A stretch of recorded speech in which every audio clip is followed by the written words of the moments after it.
সীমা গভীর রাতে হাতে একটি পার্স ব্যাগ নিয়ে রাস্তায় দাঁড়িয়ে আছে। কিছু সময় পর একটি ছেলে এসে সীমাকে জিজ্ঞেস করলেন, যাবে আমার সাথে?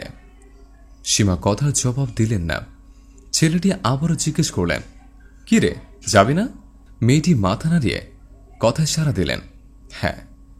সীমাকে মাথা নাড়ানো দেখে ছেলেটি বুঝতে পারলেন যে মেয়েটি ছেলেটির সাথে যেতে রাজি আছে। তাই ছেলেটি দেরি না করে মেয়েটির হাত ধরে একটা টিনের গেট নিয়ে ভিতরে চলে গেলেন। কিছুক্ষণ পর ওই গেট দিয়ে ছেলেটি বের হয়ে যাচ্ছে।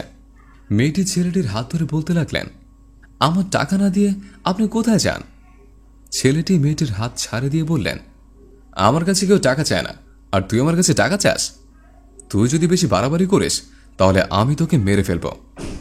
সীমা হাত জোর করে বলতে লাগলেন, দয়া করে আমাকে কিছু টাকা দেন, আমার বাবা অসুস্থ, ওষুধ না খাওয়ালে আমার বাবাকে বাঁচানো যাবে না। ছেলেটি বললেন, তোর বাবা অসুস্থ তো আমি কি করব? অন্য কোথাও যা, বললাম তো বেশি বাড়াবাড়ি করবি না। বেশি বাড়াবাড়ি করলে তোর কপালে আজ কষ্ট আছে। সীমা অনেক অনুরোধ করার পরেও ছেলেটির মন গলল না। ছেলেটি ভয়ভীতি দেখিয়ে ওখান থেকে চলে গেলেন। সীমা কান্না করতে করতে রাস্তা দিয়ে হেঁটে চলেছেন। কিছু দূর যেতেই আরেকটি ছেলের সাথে দেখা হলো। ওই ছেলেটি সীমাকে কান্না করতে দেখে বললেন, কি ব্যাপার বোন, তুমি কান্না কেন করছো? তোমার কি হয়েছে? সীমা কোনো কথা বলছে না, কান্না করে যাচ্ছে। ওই ভদ্রলোক আবারও জিজ্ঞেস করলেন, বোন, তুমি কেন কান্না করছো? আমাকে বলো কি হয়েছে? সীমা চোখের পানি ছেড়ে দিয়ে বললেন, একজন পতিতার কষ্টের কথা কাউকে বললে সেও কষ্ট দেওয়া ছাড়া মনের কষ্ট বোঝার চেষ্টা করে না। বাবার চিকিৎসার জন্য আমি আমার ইজ্জত বিসর্জন দিয়ে রাতের আধারে রাস্তায় রাস্তায় পতিতার বৃত্তি করে বেড়াই, আর কিছু শিয়াল কুকুর এই পতিতাদের ব্যবহার করে চলে যায়। একবার বোঝার চেষ্টা করে না একটা মেয়ে কি কারণে আজ রাস্তার পতিতা।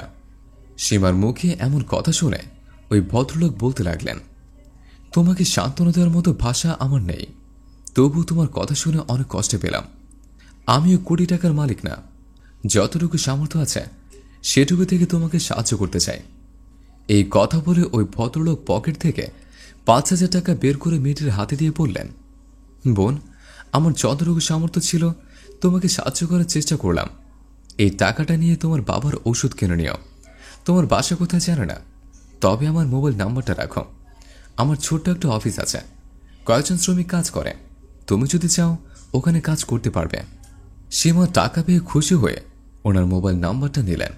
বললেন, ভাইয়া, জানি না আল্লাহ তাআলা আপনাকে কোন মায়ের গর্ভে জন্ম দিয়েছেন, ওই মাকে যেন আল্লাহ তাআলা সারা জীবন ভালো রাখে। আমি আগামীকাল আপনার অফিস যাব। লেখাপড়া তেমন করতে পারেনি, এসএসসি পাশ করেছে। আমার লেখাপড়ার যোগ্যতা অনুযায়ী যে কোনো একটা কাজ দিলেই হবে। সীমার কথা শুনে ওই ভদ্রলোক খুশি হয়ে বললেন, আমি তো ভেবেছিলাম তুমি লেখাপড়া জানো না, এসএসসি পাশ করা একটা মেয়ে রাস্তার পতিতা। তোমাকে আমি আমার অফিসের রিসেপশনে চাকরি দিলাম, কাল সকালে কাগজপত্র নিয়ে জয়েন করো। এই কথা বলে ওই ভদ্রলোক ওখান থেকে চলে গেলেন। সীমা চোখের পানি মুছে বাড়ির দিকে রওনা হলেন। বারান্দায় বাবা শুয়ে আছে। সীমা কিছু ওষুধ নিয়ে বাবার পাশে বসে চোখের পানি ছেড়ে দিয়ে বললেন, বাবা, তোমার জন্য ওষুধ। আমাদের আর কোথাও হাত পাততে হবে না, আমার একটা চাকরি হয়েছে, আগামীকাল জয়েন। তুমি আমার জন্য দোয়া করো বাবা। সুমির চোখে পানি দেখে বাবাও চোখের পানি আর ধরে রাখতে পারলেন না, ফ্যালফ্যাল করে কেঁদে দিয়ে বললেন, মারে, এই বয়সে তোর স্বামীর ঘর করার কথা, আর স্বামীর ঘর না করে তুই আমার সেবা করে যাচ্ছিস। জানি না আমার ভালো হতে কত দিন লাগবে। আল্লাহ যেন আমাকে তাড়াতাড়ি ভালো করে দেন, তাহলে আমি তোর বিয়েটা দিয়ে তোর মুখে হাসি দেখতে চাই। বাবার মুখে এমন কথা শুনে সীমা বললেন, বাবা, আমাকে নিয়ে তুমি চিন্তা করো না, আমি আল্লাহর কাছে সবসময় বলে তুমি যেন তাড়াতাড়ি সুস্থ হও।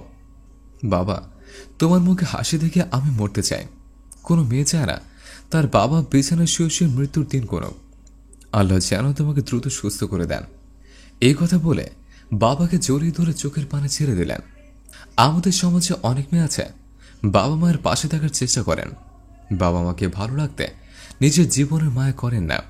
ওইসব বোনেরা যেন সারা জীবন ভালো থাকে, এই কামনা করে এই গল্পটা শেষ করছে। আমার এই গল্পটা যদি ভালো লেগে থাকে তাহলে লাইক, কমেন্ট এবং শেয়ার করবেন। ধন্যবাদ।